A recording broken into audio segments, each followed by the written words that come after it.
The G303 is a mouse that I used years.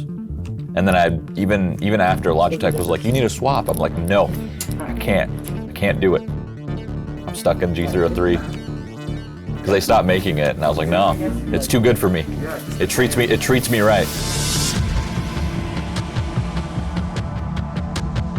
A mouse, I would say it's the most important piece of hardware you can have.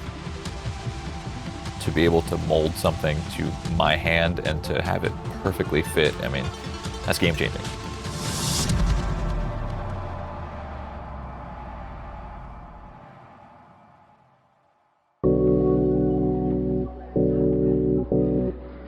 It's hard to find your perfect mouse, it really is. And Logitech helped me do that because we literally hand molded everything to perfection. So the process of making the mouse and building it over feels like forever now. It was actually pretty crazy. It was the beginning of the pandemic, and we've never done that before, working remotely with someone who's supposed to give feedback physically. We've taken all of our plans that we'd originally had, where we're going to fly all over the world and we're going to go all these places and really dig deep.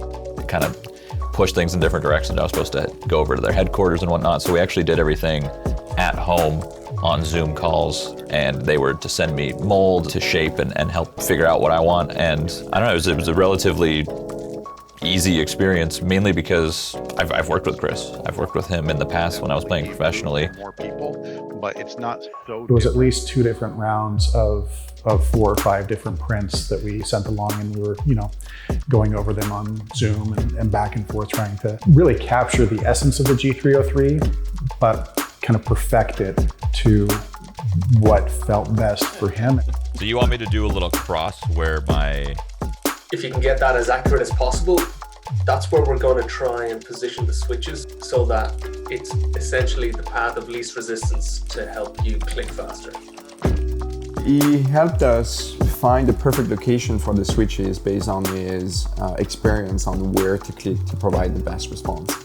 He also gave us a lot of indication on how to improve the ergonomics of the shape and the mouse itself. They pretty much had me stick on a bunch of different clay and molds to fit my grip, and it turns out my grip wasn't perfect to the old G303. It was this new one that we're doing right now, so we actually ended up making the back end wider and the whole mouse a little bit wider and a teeny tiny bit longer. So that's kind of the differences between the old 303 and this new one. The most exciting features of this mouse is the fact that there's no more wires. That's going to definitely help your tracking and your precision. You're completely free of any wires. The second thing is the battery life that's associated to that. You can play with the product for 140 hours of playtime without charging it. It's got 6 programmable buttons. It's got our HERO 25K sensor. It's got the no additive PTFE feet. The weight is 75 grams, which is 12 grams lighter than the original G303. The big picture is we want to have a product that becomes invisible. You want to be one with the game, and you want to be completely frictionless with your gaming.